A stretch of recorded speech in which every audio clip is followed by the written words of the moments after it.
القليل المفيد ولا الكتير المضر؟ حاجة بسيطة بس بتقضي الغرض. تعالوا نقول بسم الله. العيش المحروق بتاعنا طبعا الأسمر اللي أنا بحبه جدا.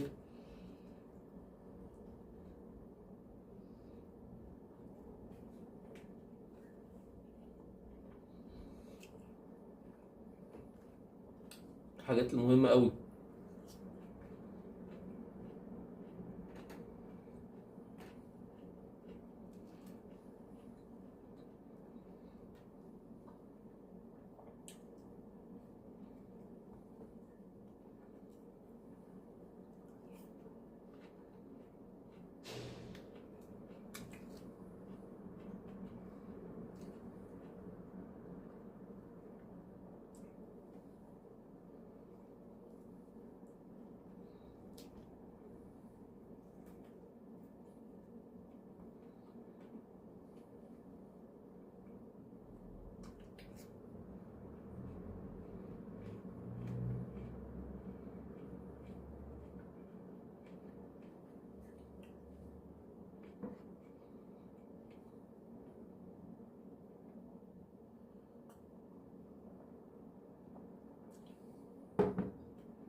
حاجات بسيطة مش مكلفة وفي نفس الوقت فيها الفايدة.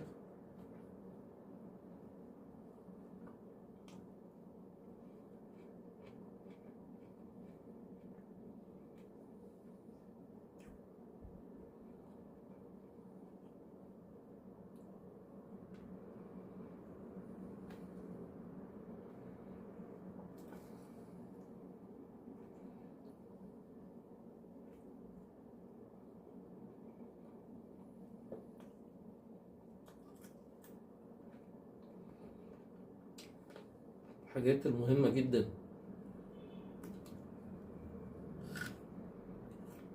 الحاجات المهمة جدا بالنسبة لي.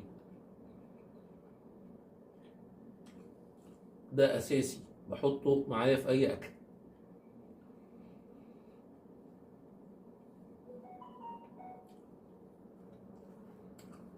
صنف واحد أو صنفين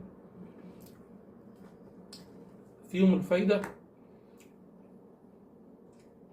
يخلصوا معاك الكلام.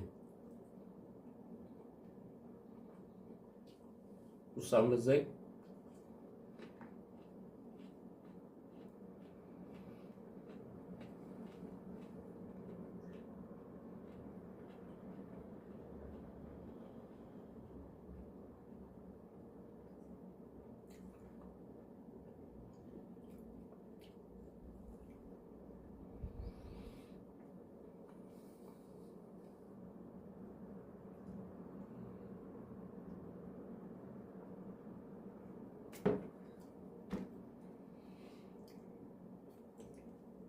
الحمد لله.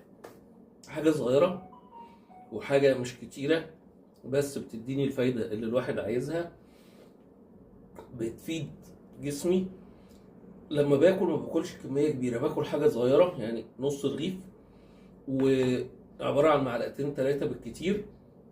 ممكن كمان ساعتين 3 الواحد يقدر ان هو ياخد وجبة تانية، كمان ساعتين 3 وجبة تانية.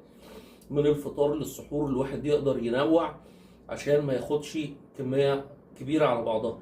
متنساش في التعليقات ان انت تصلي على النبي عليه الصلاة والسلام. وانا خسيت شوية، معرفش باين ولا مش باين، بس انا حاسس ان انا خسيت. ويا ريت كلنا نعمل شير ولايك وكومنت نصلي على النبي عليه الصلاة والسلام. السلام عليكم.